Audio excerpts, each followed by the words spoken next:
विज्ञान तथा प्रविधि मंत्री ज्यू,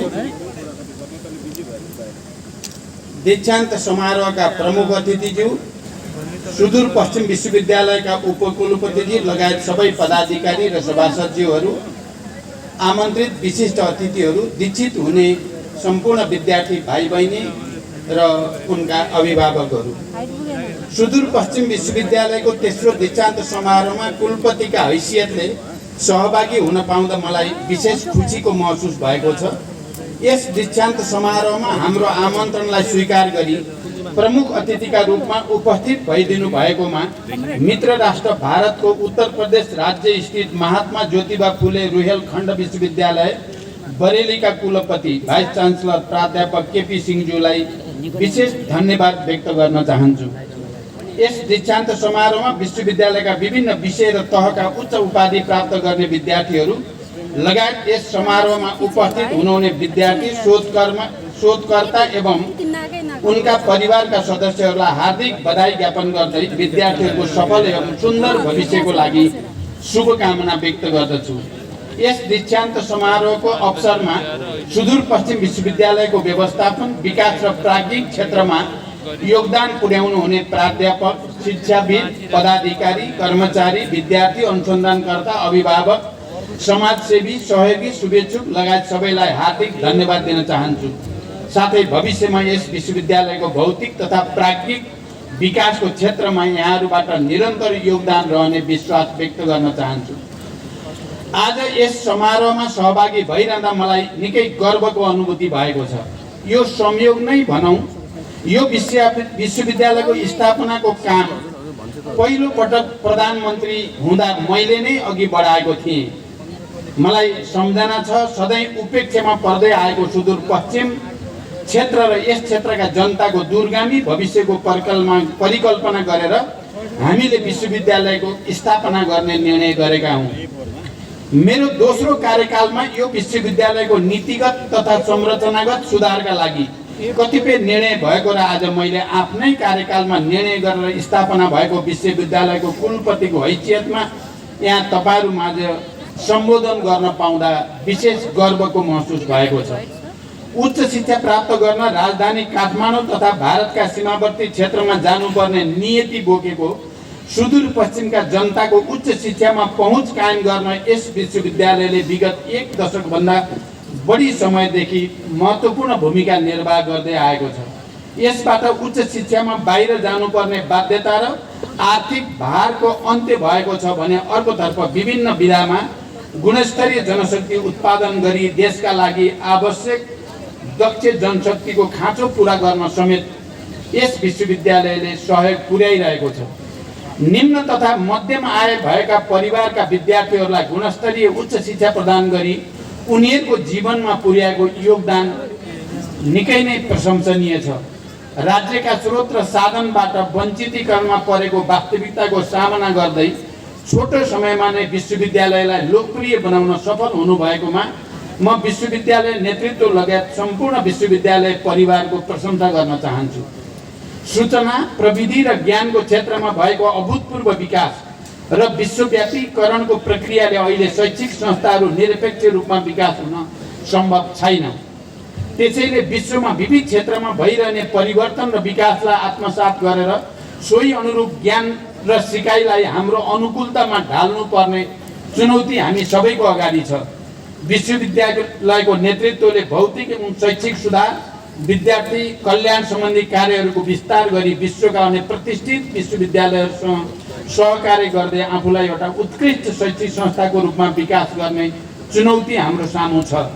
प्राज्ञिक गुणस्तर उच्च राख्न, अध्ययन अनुसन्धानको आकर्षण केन्द्र बनेर सम्पूर्ण प्राध्यापक, कर्मचारी र विद्यार्थीहरूले एक आपसमा सहकार्य, सहयोग र सद्भावलाई सुदृढ बनाउँदै अघि बढ्नुपर्ने खाँचो छ। विश्वविद्यालयको स्तर उन्नति गर्न आवश्यक सहयोगका लागि नेपाल सरकार सदैव सकारात्मक रहेको विश्वास पनि म यहाँ दिलाउन चाहन्छु। विश्वविद्यालय शिक्षा औपचारिक र सैद्धान्तिक मात्र नभई व्यवहारिक, जीवन उपयोगी तथा समाजको रूपान्तरणका लागि सहयोगी हुनुपर्दछ। विश्वविद्यालयबाट उत्पादित जनशक्ति चरित्रवान, अनुशासित, राष्ट्र र जनताप्रति उत्तरदायी र कर्तव्य पूरा गर्न सक्ने हुनुपर्दछ।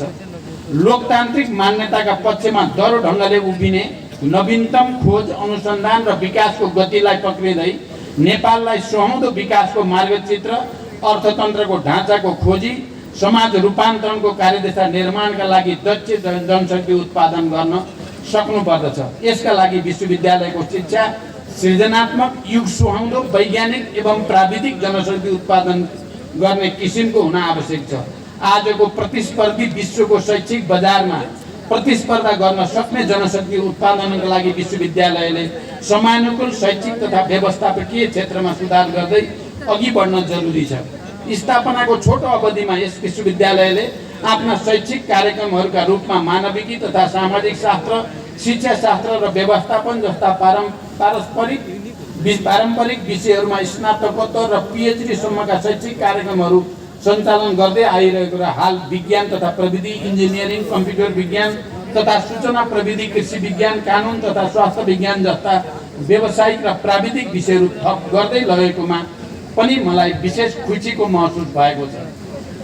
यस क्रममा नेपाल सरकारले 78 मार्च 10 गते डडेलधुरामा यस विश्वविद्यालयको आङ्गिक क्याम्पस खोल्ने र डडेलधुरा अस्पताललाई सुदूरपश्चिम विश्वविद्यालयको आङ्गिक संकायको रूपमा रहने गरी स्वास्थ्य मन्त्रालय, शिक्षा तथा विज्ञान एवं प्रविधि मन्त्रालय र सुदूरपश्चिम विश्वविद्यालय बीच त्रिपक्षीय सम्झौता भएको स्मरणीय छ। उक्त क्याम्पस सञ्चालनका लागि आवश्यक बजेट तथा जनशक्ति व्यवस्थापनका लागि सरकारका तर्फबाट पूर्ण सहयोग रहने विश्वास पनि म व्यक्त गर्न चाहन्छु। निकट भविष्यमा विश्वविद्यालयले वन विज्ञान एवं हर्बल साइन्स जस्ता कार्यक्रमहरू पनि सञ्चालनमा ल्याउँदैछ र विश्वविद्यालयले जीवनोपयोगी शिक्षाका विभिन्न विधाहरूमा कार्यक्रम विस्तार गर्दै जानेछ। हर्बल साइन्स र कृषिका कार्यक्रमहरूले प्रत्यक्ष रूपमा समाजको आर्थिक अवस्था सुधार गर्ने गरी शैक्षिक ज्ञानलाई खेतीलाई उत्पादनलाई निर्माण, उपभोक्तासम्म जोड्ने गरी विकास केन्द्रहरू मार्फत बढ्न सके यो प्रदेशको रोजगारीमा ठुलो योगदान पुग्न सक्दछ। त्यसतर्फ विश्वविद्यालयको उच्च शिक्षा उन्मुख हुनेछ भन्ने मैले आशा गरेको छु। विश्वविद्यालयमा MPhil र PhD जस्ता अनुसन्धान तहका कार्यक्रमहरू सञ्चालन भई विदेशी प्राध्यापक अनुसन्धानकर्ताहरूले समेत यस विश्वविद्यालयबाट उच्च प्राज्ञिक उपाधि आर्जन गर्न लागेको विषयले हामी सबैलाई गौरवान्वित बनाएको छ। यस पृष्ठभूमिमा आउँदा केही वर्षमा विश्वविद्यालयले प्राविधिक एवं व्यवसायमूलक तथा गुणस्तरीय उच्च शिक्षा प्रदान गर्ने देशकै एक प्रतिष्ठित विश्वविद्यालयको रूपमा स्थापित हुनेछ भन्ने मैले आशा लिएको छु। उपस्थित आदरणीय अभिभावक तथा प्यारा विद्यार्थी भाइ बहिनीहरू, आज यहाँहरू दीक्षित हुनुभएको छ। यो तपाईको परिवार र जीवनमा सामान्य घटना कदापि पनि होइन। आजको दिनसम्म आइपुग्न तपाईहरूको परिवारले र आफूले सोचेका सपना पूरा गर्न कैयौं रहर र इच्छाहरू तिलाञ्जली दिनुभएको छ। कठिन र सङ्घर्षमय क्षणहरू बिताउनु भएको छ। अक्षर चिन्ह प्रारम्भ गरेदेखि आजको दिनसम्मका सबै ती सङ्घर्षमय क्षणहरू सम्झेर अब तपाईहरूले आफ्ना परिवारका सपना र देशलाई तपाईहरूबाट राखेको अपेक्षा पूरा गर्ने सङ्कल्प गर्नुपर्नेछ। त्यसैले जसरी यो दीक्षित हुने बेलासम्म तपाईहरूले आफूलाई हरेक परीक्षामा उत्तीर्ण गर्नुभयो, अब फेरि तपाईहरूले आफ्नो लागि, परिवारको लागि, समाजको लागि, देशका लागि र संसारकै लागि पाइलामा परीक्षा दिनुपर्ने हुन्छ। तपाईहरुका अबका परीक्षाको परिणामले हाम्रो समाज र देशको भविष्य निर्धारण गर्नेछ। यसले हाम्रा भावी सन्ततिहरूको भविष्य निर्धारण गर्नेछ। एकजना दार्शनिकले भनेका थिए, साथीहो सपना देख्नुहोस्। मैले पनि आज तपाईहरुलाई भन्न चाहन्छु, तपाईहरुले पनि सपना देख्नुहोस्। त्यो सपना तपाईं हाम्रो सुन्दर जीवनको सपना हो, सुन्दर सुखी नेपालको सपना। कुनै बेला तपाईहरु जस्तै शैक्षिक परीक्षामा सहभागी हुँदा मैले पनि सपना देख्ने गर्दथे। त्यतिखेर एकातिर परीक्षामा राम्रो अङ्क ल्याएर उत्तीर्ण हुने सपना हुन्थ्यो भने बिस्तारै मैले अन्याय, गरिबी, शोषण, विभेदको अन्त्य गर्ने सपना देख्न थालेँ। कोही ठुलो, कोही सानो, कसैले पढ्न पाउने, कसैले भर्ना हुन पनि नसक्ने, कोही उपचार नपाएर मर्ने, कतै जातीय विभेद, कतै लैङ्गिक विभेद, यस्तो समाज परिवर्तन गर्ने सपना देखेर म परिवर्तनको लामो र कठिन यात्रामा त्यही सपना बोकेर घुमिएँ। आज मैले देखेको सपना कति पूरा भयो या भएन त्यसको समीक्षा इतिहासले र समाजले गर्ने नै छ। तर कहिलेकाहीँ लाग्छ त्यतिखेर हामीले परिवर्तनको सपना नदेखेको भए आज हामी सङ्घीय लोकतान्त्रिक गणतन्त्रसम्म पुग्न सक्दैनथ्यौँ कि अझ भनौँ यति सजिलै यही विश्वविद्यालय पनि स्थापना हुन सक्थ्यो या सक्दैनथ्यो। मैले यो राजनीतिक उपलब्धि प्राप्त गरेपछि पनि सपना देख्न छोडेको छैन। मैले अहिले पनि पटक पटक भन्ने गरेको छु, मेरो अबको बाँकी जीवन समृद्ध नेपालको निर्माण गर्दै समाजवादको आधार तयार पार्नु नै हो। म अहिले यही सपनाका लागि अहोरात्र भूमिका निर्वाह गरिरहेको छु र अब यो सपनामा तपाईँहरूको साथ चाहिन्छ। तपाईँहरूको सपना पनि यसमा जोडिनु पर्दछ। त्यसैले म आज तपाईँ दीक्षित हुनुहुने सबैलाई पुनः भन्न चाहन्छु, शैक्षिक जीवनका एउटा अध्यायमा उत्तीर्ण भएका यहाँहरू अब परिवारले आफूले सोचेका सपना पूरा गर्न र समृद्ध नेपाल निर्माणका लागि देशले तपाईँहरूसँग राखेको अपेक्षा पूरा गर्ने सपना देख्नुहोस्। ती सपना पूरा गर्न दृढतापूर्वक अघि बढ्नुहोस्। ती सपना पूरा गर्दा कैयौँ चुनौतीको सामना गर्नु परे पनि हिम्मत नहार्नुहोस्। आँधी बेरीसँग जुधेर सफलताको चुचुरोमा पुग्न सक्नु नै सही अर्थमा जीवन हो भन्ने मर्मलाई आत्मसात गर्नुहोस्। जीवन त वेगवान हुनुपर्दछ, जीवन गतिशील हुनुपर्दछ।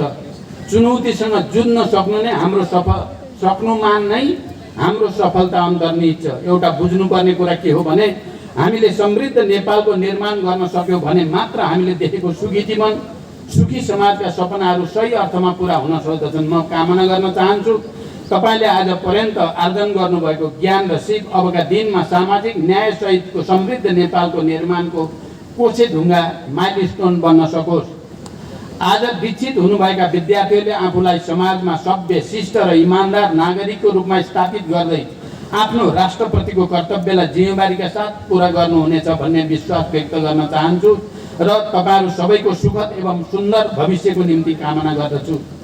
मैले सुरुमा पनि भने सुदूरपश्चिमको विकासमा शान्ति प्रक्रियामा आएदेखि सङ्घीय लोकतान्त्रिक गणतन्त्रको प्रथम प्रधानमन्त्रीको हैसियतले म सबभन्दा बढी सुदूरपश्चिम नै आएँ।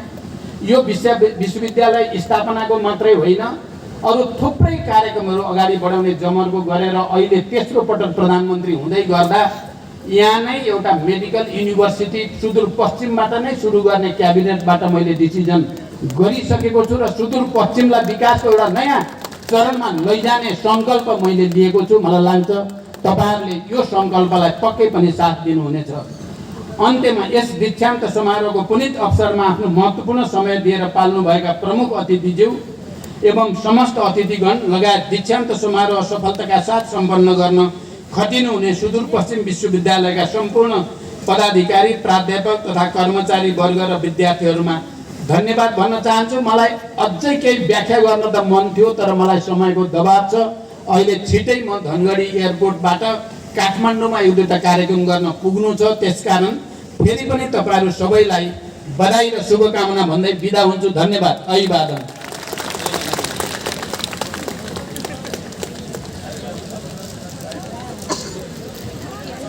धन्यवाद सम्माननीय प्रधानमन्त्रीज्यू। यसपछि हाम्रो आजका प्रमुख अतिथि